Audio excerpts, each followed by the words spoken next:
first slide was actually related to my first resolution for 2010, that I was going to stop apologising so much, because I have this terrible habit of always apologising for myself. So with irony, I would like to apologise for the very personal nature of my talk this evening.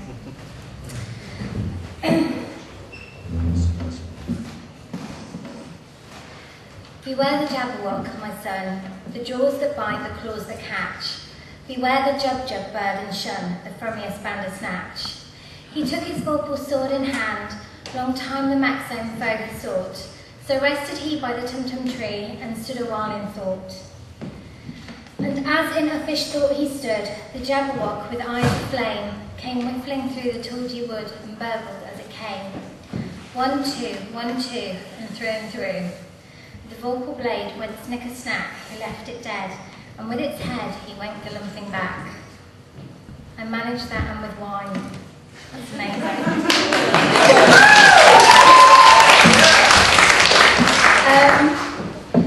That's actually an excerpt from Jabberwocky, from Alice Through the Looking Glass. The poem takes me back to how I felt at the beginning of the year. It was quite interesting, actually, the first Designers Resolutions event, because I just, a couple of days earlier, closed my boutique in Nottingham. And I realised that my biggest dream, and that's what my boutique was, had turned into my most horrendous nightmare. One that I both feared and loved, one that I wished could become a dream for me again. But both my head and my heart had moved on, and I just craved a simpler life. Closing the boutique and ridding myself of the burden of the building and the staff wasn't losing what was in my heart, it was ridding myself of what had become a dreaded nightmare. Like slaying the Jabberwocky, so I could sleep again in peace, live again without fear, and discover my dreams again. And 2010 has been about chasing your dreams. This image here is called A Time for Sorrow, and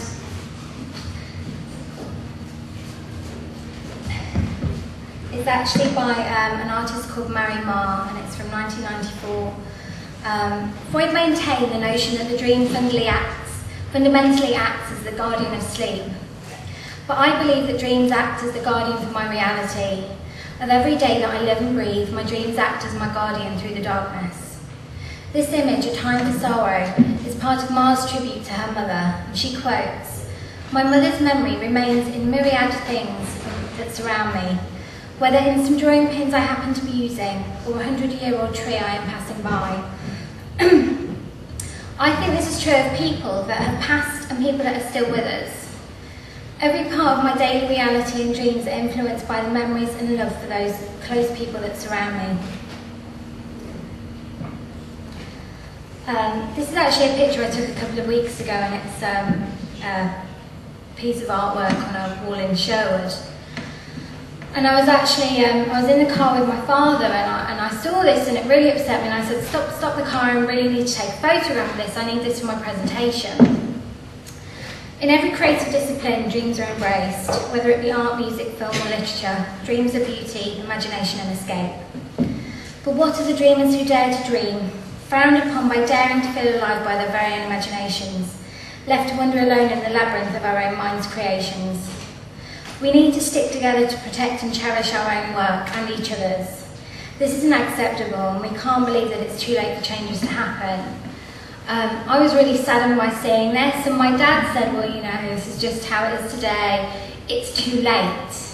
It's too late for anything to be done about this. I mean, obviously, somebody didn't like the kind of naked, the paint's been splashed in a kind of obvious place. But I just felt really sad that, you know, my dad had said that, and I don't think that it is too late. I think that if we all stick together to protect art, to protect creativity, to protect our own imaginations, and we come together, then it's definitely not too late. So, this is a really bad picture. I took about 30 images of my tattoo on my wrist, and my camera hated it, pretty much along with my mother. I think my mum's been having talks with my camera. But it says believe, and I had this done at the end of 2009. For me, believing is the key, and believing that it's okay for dreams to evolve just as we evolve as human beings. I realised that at the beginning of this year when I began to question myself and my dreams. So what of dreams that turn into nightmares, and what of the dreamer who changes their mind? It was myself that was the last person to realise that it was okay to dream a different dream, that it wasn't going to make me less of a person for holding my hands up and saying that I simply changed my mind. At the last Designers Resolution event, I had done just that, and I was about to walk into a whole new set of dreams in an entirely new reality. For 8 years, my dreams had run circles around me like spinning plates that kept falling. Then I realised that if I let all those plates drop and smash on the floor, what would actually happen to me? Nothing. So I did. I looked over the top of the cliff and I jumped. This is the one that's going on my other wrist. This is actually a West African symbol, and it's called Sankofa, and it's a symbol for learn from the past. And I think that's very important in our dreams for the future, to be guided with our dreams, is to learn from things from the past. 6 months ago, I thought I was giving up everything. And though I knew this was for the best, I was still blindsided by old dreams. But I wasn't letting my talent and my heart go, so nothing ever really went. Other than losing a huge financial, emotional and physical burden, and shifting the goalpost to where I was now in the middle. In letting go of what wasn't working and letting go of learning and also learning from the past, I did find my pot of gold. And at the end of the rainbow, it wasn't filled with money, it was filled with happiness. Of course, real life can often get in the way of chasing our dreams and fulfilling our aspirations. We just need to give them and put them in the front of our mind like an imaginary map, guiding our way. If you are always striving to be the best at what you do, and every fibre of your body and soul believes in that, then failure isn't an option. It's only when you stop believing yourself that it is.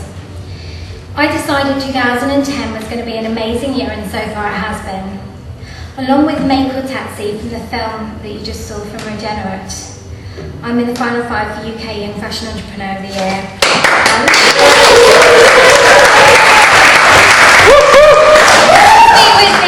Some of the other finalists and a couple of people from British Council. This is in Indonesia, and the guy in the check shirt, we're all wearing his hat, so I wasn't intentionally trying to look like Minnie Mouse on the day, but I was quite grateful for the experience.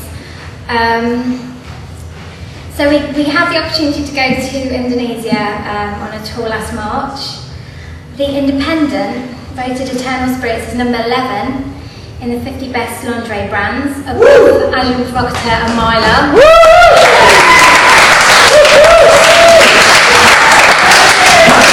One of my resolutions from the last tour was, I was talking about my fear of London buyers and how petrified I am of picking the phone up and talking to big buyers, and actually one of them contacted me, and so I'm seeing him on the 6th of July, so that was kind of a big thing for the business. Another thing that's been really big for me this year is I've always wanted to do a range of bridal lingerie, and something that could be mass produced and go out to lots of shops, and I've had the opportunity because I got contacted by a big company this year who asked me to guest design a collection for them. So loads of really good things have been happening, and I just think this goes back to my tattoo. You've got to just keep believing in things, and they will happen.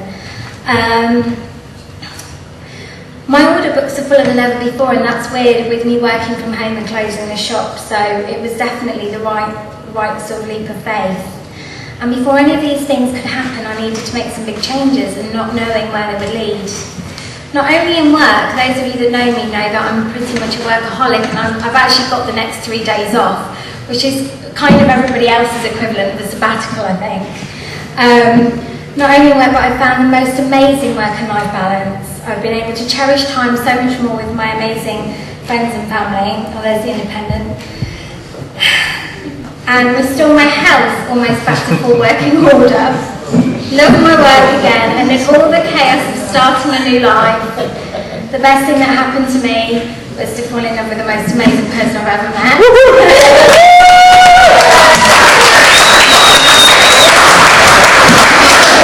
Thanks to Dom. What would be the point of dreams if they never came true? If we never got to really believe in them? Dreams are meant to be caught, you just have to reach out and catch them.